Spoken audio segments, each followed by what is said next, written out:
Lymphoedema అంటే బోధకాలు. బోధకాలని మనం చాలా ఫ్రీక్వెంట్గా వింటుంటాము. కాలు బోధకాలు అంటారు, ఏనుక్కాలు అంటారు. ఇవన్నీ కూడా ఒకటే పదం అనమాట. సో ఈ లింఫెడిమా అసలు ఎందుకు వస్తుంది, ఈ బోధకాలు ఎందుకు వస్తాయి అంటే, ఫస్ట్ ఆఫ్ ఆల్ బోధకాలు రావడానికి ప్రప్రథమ కారణం ఏంటంటే దోమకాటు. ఒక క్యూలెక్స్ అనే ఒక దోమ కరిచినప్పుడు దాని యొక్క క్రిములు లోపలికి వెళ్ళి ఆ లింఫాటిక్ని డక్స్ని బ్లాక్ చేయడం వల్ల ఈ కాలు వాపు వస్తుంది. అది మోస్ట్ కామన్ కాజ్. అలా కాకుండా ఏ కారణం వల్లైనా మనము ఎక్కువగా స్వెల్లింగ్, ఏ కారణంగా కాళ్ళలో వాపు ఎక్కువగా ఉంటే అది లింఫెడిమాగా మారచ్చు. సో కాళ్ళలో వాపు రావడానికి చాలా కారణాలు ఉంటాయి. గుండె సరిగా పని చేయకపోతే కాళ్ళలో వాపు రావచ్చు, లేదంటే వెరికోస్ వెయిన్స్ అంటే కాళ్ళలో రక్త సరఫరా సరిగా లేకపోయినా కాళ్ళు వాపు రావచ్చు. అలాగే వేరే కారణాలు కూడా చాలా ఉంటాయి అన్నమాట. ఏ కారణంగా కాలు బాగా వాచిపోతే ఆ ఏరియాలో ఆ నీరు అంతా అలా ఉండిపోయి ఆ నీరు పైకి వెళ్ళలేక ఆ గ్లాండ్స్ బ్లాక్ అయిపోవటం వల్ల వచ్చేదాన్నే బోధకాలు అంటారు. బోధకాలు ఎర్లీగా కనుక్కుంటే దానికి ఈజీగా సాల్వ్ చేయొచ్చు. బట్ మన భారతదేశంలో మన దగ్గరకు వచ్చేటప్పటికి చాలా లేట్ అయిపోతుంది. భారతదేశం వ్యాప్తంగా దగ్గర ఒక 10 మిలియన్ మంది అంటే దగ్గర కోటి మంది లింఫెడిమా అంటే బోధకాల బాధితులు ఉన్నారు.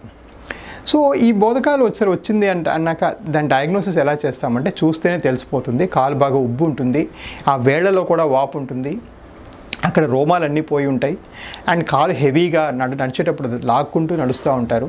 వాళ్ళకి ఫ్రీక్వెంట్గా కాళ్ళలో ఇన్ఫెక్షన్స్ వస్తూ ఉంటాయి. నెలకు 2 నెలలకు ఒకసారి కాలంతా వాచిపోయి నొప్పి చేస్తూ ఉంటుంది. సో ఇది లింఫెడిమా.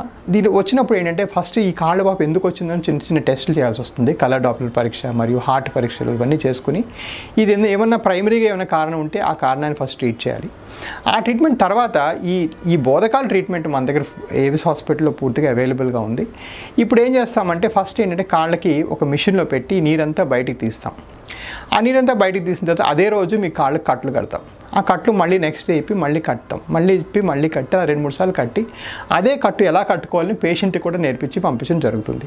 దీన్ని కంప్రెషన్ థెరపీ మేనేజ్మెంట్ అంటారు. సో ఒక పక్కన మిషన్ పెట్టి ఆ మిషన్ అయిపోయిన తర్వాత కట్టు కట్టడం దాన్ని కంప్రెషన్ థెరపీ మేనేజ్ అంటారు.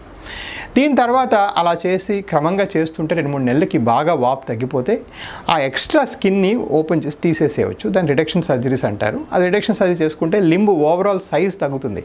కానీ ఆ రిడక్షన్ సర్జరీ చేసిన తర్వాత కూడా వాళ్ళు కట్లు కట్టుకోవాలి, లేకపోతే మళ్ళీ నీరు వచ్చేస్తుంది. ఇక్కడ ప్రాబ్లం ఏంటంటే, ఆ కాళ్ళలో నీరు తీసే కెపాసిటీ పోయింది. అది ఏ సర్జరీ వల్ల తగ్గదు. So overall girth of the limb అంటే overall size of the limb తగ్గుతుంది. మూడోది వచ్చేసి, ఈ కాలు చాలా మంది ఏంటంటే క్లీన్గా ఉంచుకోరు. ఎందుకంటే ఆ కాలు బాగా వాచిపోయి వాసన అవన్నీ వస్తుంటాయి కాబట్టి దాన్ని వదిలేస్తారు. దీన్ని చాలా క్లీన్గా ఉంచాలి, రోజు కడుగుతూ ఉండాలి. ఆ ఎలా కడగడం అవన్నీ కూడా మేము ట్రీట్ చేస్తాం. ఇవన్నీ కాకుండా ఈ బాగా లావుగా అయిపోయిన లింబ్లో ఎక్కువ ఫ్లూయిడ్ ఉండటం వల్ల దానిలో క్రిములు పెరుగుతుంటాయి అన్నమాట. ఆ క్రిములు పెరుగుదల తగ్గించడానికి లాంగ్ టర్మ్ యాంటీబయాటిక్ పెనిడ్యూర్ ఇవ్వాల్సి వస్తుంది. ఇవన్నీ కూడా ఏవిస్ హాస్పిటల్లో ఫెసిలిటీస్ ఉన్నాయి. వీటి వల్ల చాలామంది దగ్గర ఒక 75 పేషెంట్స్ మనం తగ్గించడం జరిగింది.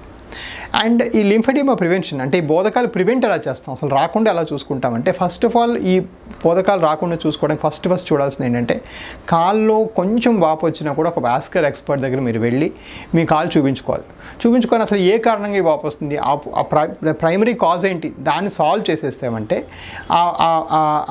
కాళ్ళ వాపు అప్పుడే తగ్గిపోతుంది.